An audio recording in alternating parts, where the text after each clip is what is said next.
Here with the Rainier Avenue Radio Traffic Update. You can listen to us in your car 24/7 anytime by downloading the free TuneIn app. Once you do, search Rainier Avenue Radio. And remember, do not curse out your fellow drivers. This has been your Rainier Avenue Radio Traffic Update. This holiday season, don't let illness make you miss a moment with the people you love.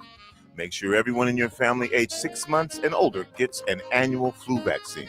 Schedule a flu vaccination with your medical provider or visit your local pharmacy.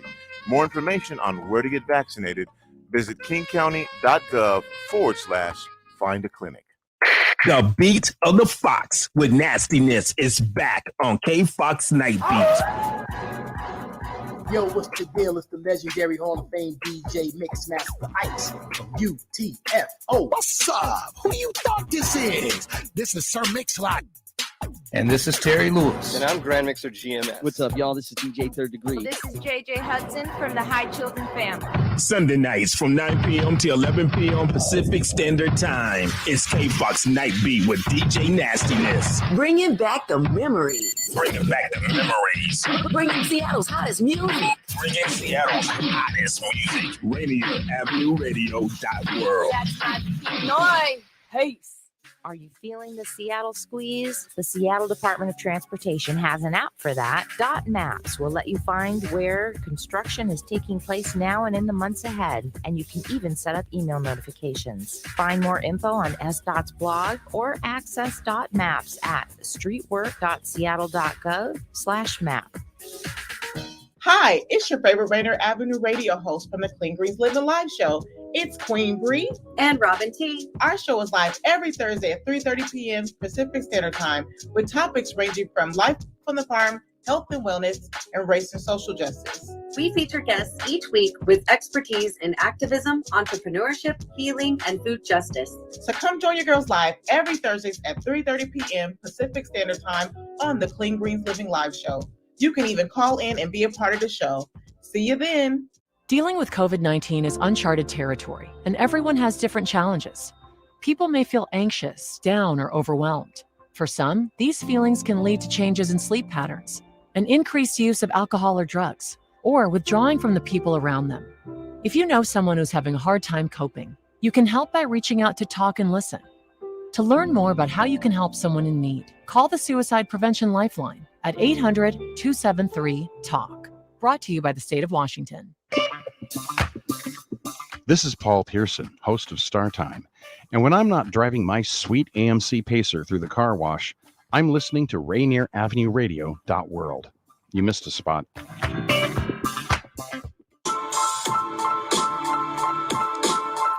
Welcome to Rainier Avenue Radio. This is Afternoons with Monique, recording live in Seattle, Washington, every Thursday at 1 p.m.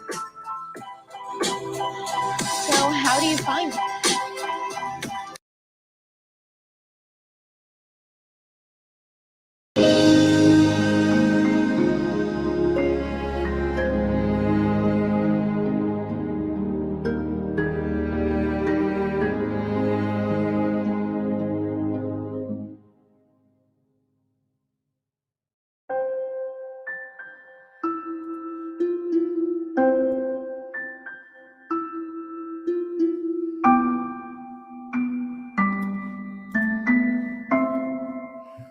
Wishing you and yours a Merry Christmas this holiday season.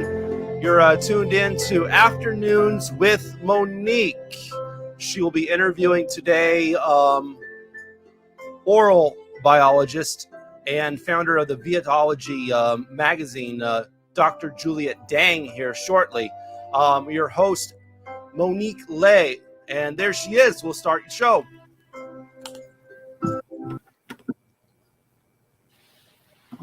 Good afternoon. How are you, everybody? You're on Rainier Avenue Radio, and today I have the pleasure of having Miss Juliet Dang, a friend of mine and also fellow Vietnamese American professional, on the show. Juliet is one of those multi-talented individual who not only good-looking, but thoughtful and ambitious, intelligent in so many different dimensions. Please welcome me, Juliet Dang, to my show, Afternoons with Monique. Hi, Juliet. How are you doing this holiday season? I am good. Thanks for asking, and thank you for that lovely introduction. You're so sweet. How are you? What's that? How are you doing? I'm doing well. It's a busy time of the year, family, kids, friends. So I'm everywhere. How about you? Yeah, it's been really busy for me career-wise for the day job. And then, of course, with Vietology, which is my side passion project. Definitely, trying to send out orders when I get them in. By the way, Vietology is my magazine that will be sent out via mail, just due to pandemic and distribution, I guess logistics. But yeah, it's been definitely busy on my end with my 11-month-old baby. I can't believe he's going to be 1 next month. Yeah, New mom. Still. It definitely is, a magical and incredible journey. But definitely grateful to have him in our lives. So I've known you for a few years now. And then back when I first met you, I think you were getting your PhD in biology, medical. What is the degree in again? It's oral biology. So I, after I did my undergrad in biology and chemistry, I wasn't exactly sure which path to take. And, either it was medicine or dentistry or pharmacy, one of those healthcare professional routes. So I got accepted into the dental hygiene program back when I was in Winnipeg, Manitoba, Canada, which was where I was born and raised. And so after working a few years as a dental hygienist, I definitely wanted to, increase my level of education. I definitely wanted more mental challenges and, just to educate myself a lot further. So I was accepted into the UW Oral Biology Master's Program, which was why I actually moved to Seattle in 2000. Right?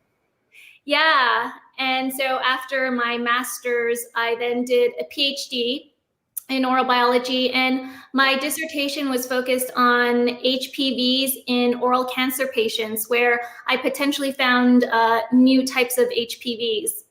Strain. Is that right? Yeah, exactly. Right.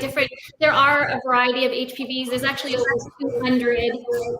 And, there's a set number of cancerous HPVs. So I potentially found 3 new strains. Right. Well, I'm going to ask you more about all of this path that you have taken that is very fascinating to me, from participating in the pageants to modeling and acting, and also your pursuit of a PhD, and then last but not least, your founding of Vietology. But let's roll the tape back to the beginning, because I know you have an interesting story, like most Vietnamese American who came to the country, either as immigrant or refugee. You were born in this country, I believe, right? Yeah. Tell us a little bit about your backdrop, your family, and where you grew up. Would you? Yes, of course. My parents, were refugees from Vietnam, and they arrived in Canada in 1980. And I was born in Winnipeg, Manitoba, so centrally located in Canada, right in the middle. We're actually really close to the US border. We're just like 3 hours away. Mm-hmm. And that's where I grew up, was Winnipeg, Manitoba. And my mom, she unfortunately passed away back in 2014, but just to give you a little bit of background, she was an elementary school teacher, and her number one priority for me was to, obtain the highest level of education that I could. So that's why I have all my degrees, because of her. Right. Well, we have that in common. My mom was also an elementary school teacher while I was growing up, and education is also very important in our family as well. And okay, so do you have siblings, brothers, sisters? I grew up as an only child, so I was really bored. But my father had a family before he had me, and so I have 2 half sisters and a half brother who I do know, and I'm actually really close with one of my half sisters who's in Vancouver. That's lovely. And then what brought you to Washington State? Did you go to undergrad school here? No, I did all of my undergrad in Winnipeg. And so I came to Seattle for actually 2 reasons. My ex and school. Oh, okay. Usually it's because of the boy or girl. Yeah, I know.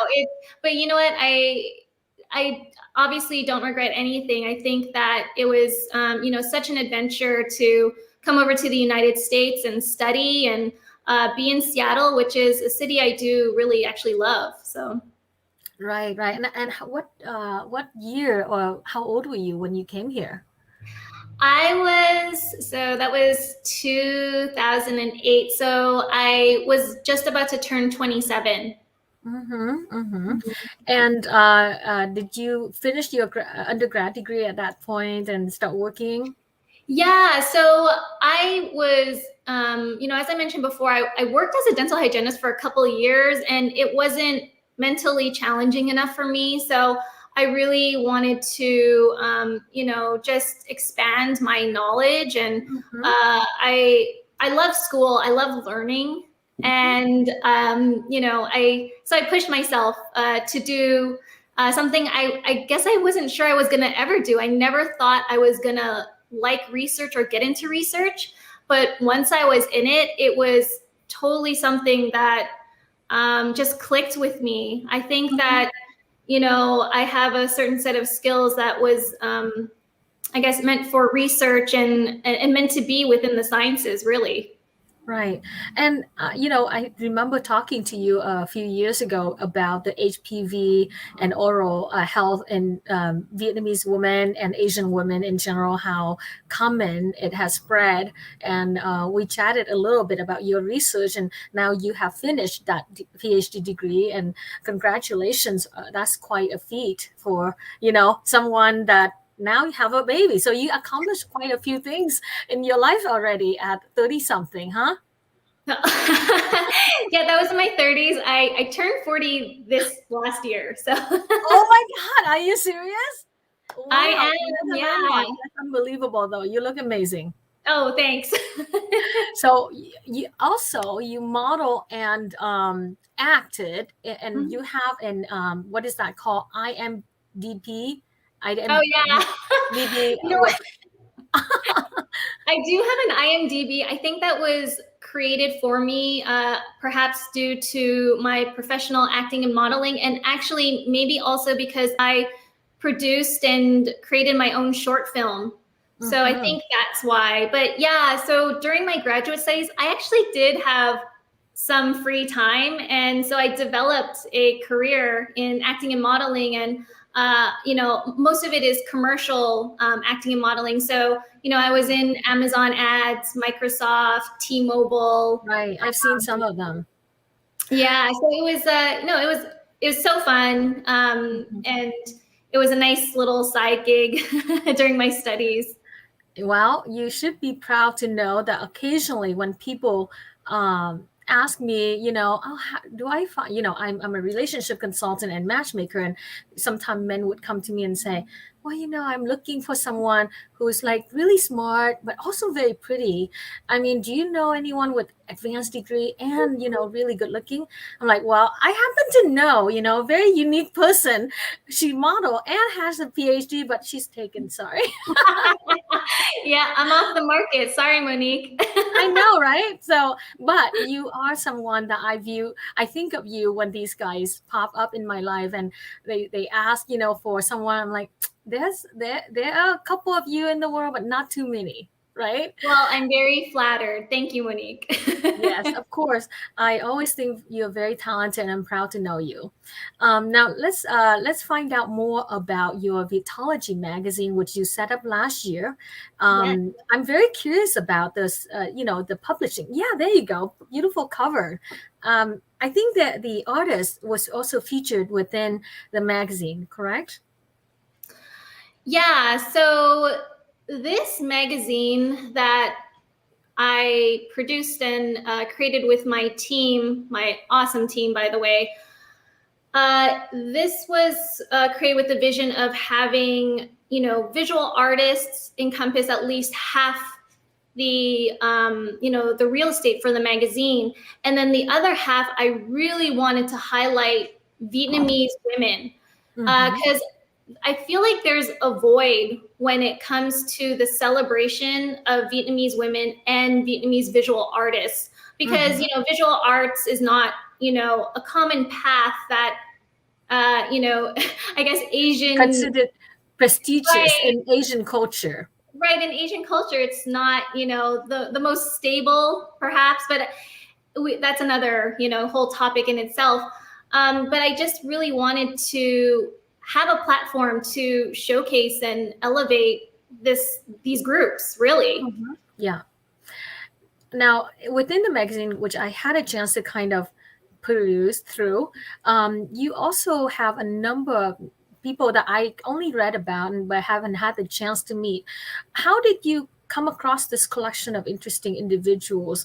And of course, if you wouldn't mind, break down, the formation, from the beginning. Okay, you have this idea that you're going to do a Viet magazine. I think there was a maybe Xin Chao is another magazine that you were a team member before this. So maybe it's a predecessor, or maybe are the two of you existing concurrently, or are you taking over this? Yeah, that's a really good question, Monique. I was part of, Xin Chao Magazine for a long time, and we published 5 issues. And, I thought that we did some incredible work for the community. And there came a point where I just had, a specific vision in mind for the next issue. And, it just came to be that, I had the opportunity to just do my own thing, and that's what I did. So, sorry about my dog in the background. Someone want to say hi. Oh yeah, come here. Let me grab it. Here we go. Oh, a husky. So basically, I had this vision, and I just wanted to start my own thing, really. So it was time for me to move on and lead my own project. And so that's what happened. I had the idea back in 2019, and then early 2020 is when I figured out the name that I wanted and had to create my team. So I have a lead editor, Hong Lei, and I have 2 lead designers, Timmy Ng and Stephanie Doan. And, it's a small team, but we're very mighty. Wow. Yeah. Well, I've seen the magazine. I can attest to that. Thank you. So, it's just with this, strong vision in mind, I was like, well, this has to be done. And it took a whole year. Because, we had our own lives to deal with. We were in a pandemic. All of our meetings were virtual. So, this was all done through Slack and email and online meetings. And, but yeah, it finally, after probably at least a handful of iterations for the drafts, it finally came to production in the summer. I think I received 500 copies in September, and that's when we started the distribution and having the order form online so that people could, order their copies. So it's a one-woman job here. I get the orders, and then I, ship them out. Wow. Yeah, I distribute them out. So if there's a lag, I apologize. Well, I was very impressed because you are a new mother. Your baby is 11 years old, and you back at work, resuming your professional duties. So, a magazine, that's another side project that is time consuming. It's no easy feat to publish a magazine. I wanted to publish a newspaper or a magazine, but I couldn't find the time or the energy to do this. So I'm always glad to see other people that, take up that passion and able to pursue it in full. But I'm always curious about, the process of it, how you get articles and writers to contribute. Right. Oh yeah, I forgot to actually answer that question. So during the time, I think this was actually before I built my team, I knew I had to get contributors, to produce pieces or, to have the content. So I actually just went on Instagram and I started researching for Vietnamese artists, and I would email them. I'm basically cold calling Vietnamese artists, being like, hey, you want to be in my magazine? It's going to be awesome. Oh, wow. And just hustle them, get them in. Yeah. So, for the most part, a lot of them were very flattered. I had a few that were just like, why do you want, high-res copies of my art? What are you going to do with them? And that's totally valid. They don't know who I am. And this is the first issue. So, I was definitely, there was some hesitancy from certain individuals, but totally understandable. But it was, I was able to, get a nice group of artists to be involved. Mm-hmm. And then for the writing, I feel like the writing can be difficult because, I had a few writers who I really wanted them to be in this magazine. There was one article that was going to be on autism, but unfortunately the mother, I don't think she wanted it published after she wrote it. And I just don't really, yeah, I think it was very personal. But I do think that, the topic of autism is something that needs to be, spoken about and shared, and those experiences. So I'm hoping that perhaps in the next issue, she or someone else will want to contribute their stories. But, I was able to, have someone from finance who's a financial consultant, mm-hmm. and then a person who, created this purse with this interesting technology to create a lock for your purse so that if it was ever stolen, it would still be locked. And right. So interesting. I met, a variety of amazing people. And mm-hmm. even through my own network, I would, get messages, from my friends saying, hey, you need to talk to this person. So it was really me cold calling, and then my network helping me out. I would just, put a call out on my Facebook feed and be like, hey, does anyone know anyone who's a Vietnamese woman who has a story they'd like to share? Have you heard of Dr. Tan Kirkpatrick, director of the Vietnamese Family Autism Advisory Board? I don't think so. That would be, she's a general pediatrician here at the Children's Hospital, and she is the head of the VFAAB, which is a Vietnamese Family Autism group that support patients, young patients with autism. So maybe somebody that you might want to write about this, because she's always advocating for autism patients and especially Vietnamese family ones. And speaking of, right? Yeah. You can send me her name, and I would love to connect with this person. That's awesome. I wasn't asked. I write for the newspapers. How come I wasn't asked?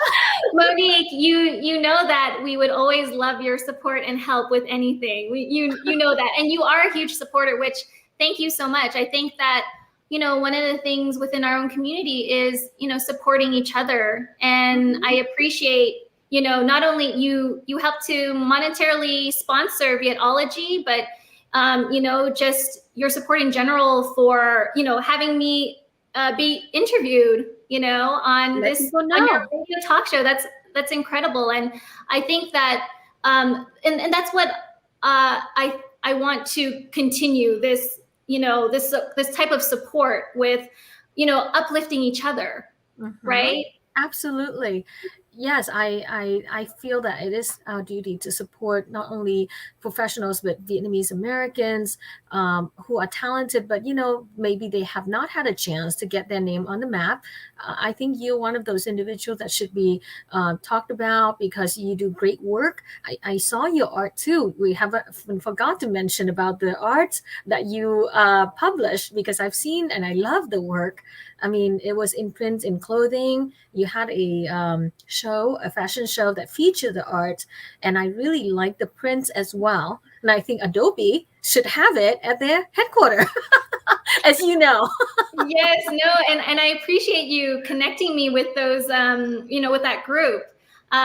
So maybe in the future I'll be able to have my art up there. But yeah, so I think that my art path.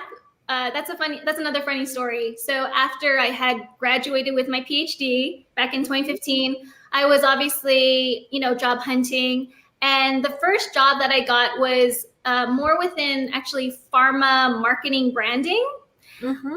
And I was only in that position for 5 months. And the CEO was very interesting, to say the least. He was... not meaning to be negative. He's kind of a little, kind of one of those crazy bosses, actually. Oh, okay. Yeah, and I actually got fired from that job. Well, how about that? Well, that happens. You know what? But it wasn't my fault. The CEO, unfortunately, was just not supportive and was very impatient, and I basically had to turn Seattle around, and it just took time to do that, and he didn't want to wait for it. So anyhow, I got fired from my first job. Humble experience. Oh my God. I was like, well, what do I do now? Mm-hmm. I'm like, okay, I'll start making some art for my house. And that's how it started. Well, I like the art. I thought that some of them are quite intriguing, and I've seen it on prints and in paper, not only in prints but also in clothing items, which is quite intriguing. I was tempted to purchase a couple just to support you at the time, but I didn't have so much space around here to put so much art up, because I have some other arts that in storage, and I just didn't have enough space for all of them. But yeah, I love the fact that you branch out. And by the way, getting fired is an experience that people, leaders say you should always experience once, just for, the humility of it, the experience of it, and, to be on the other end before you could be a boss, you probably should experience all the on the other side, what that feels like, right? So I think that's a good experience to have. So I wouldn't worry about it. And thank you for your candor. Well, I am a very honest and direct person, and I knew it wasn't necessarily my fault, but I think it was a good learning lesson. You're right. I think that even through negative experiences, you can learn, plenty of things. And that actually helped me towards, my future career path and what I would accept and what I would not accept from a company and my employer, right? Mm-hmm. And so I think that there are plenty of people out there who just accept what they have and don't, voice their opinions, or if they have any issues, they don't bring them up. And so it definitely allowed me to, figure out what was, right, what was wrong, and what my tolerance level is. Well, I appreciate your authenticity. And, before we have a couple of minutes left, I want to know, what's your favorite quote? I came up with this idea that at the end of every show, I'm going to ask everybody what their favorite quote is. Oh, actually, my favorite quote is my own quote. Okay. What is it? In the magazine, we have this Vietology team page. Mm-hmm. And so we, it was kind of like a yearbook page where you would write a funny quote or write something funny down. And my quote was, "You are the ticket holder to your happiness. Never let it expire." And I think that holds true, in everyday life, that, if you're unhappy, you're the one who can make those changes to make a more content life, right? You're in control of your life usually, and you can, go on certain paths in order to get what you want or get what you, think you need. But the ball is in your court, right? So Absolutely. I love the quote. Read it to me one more time. Okay. Wait, let me go back. All right. And by the way, folks, if you want to order Vietology, please go to this website. Can you read the website name where they can find and order the magazine? Yeah, actually, if you want to just go on Facebook, you can go to Vietology. And Vietology is like this. Okay. Yeah, or Instagram, Viet.ology. But the quote is, "You are the ticket holder to your happiness. Never let it expire."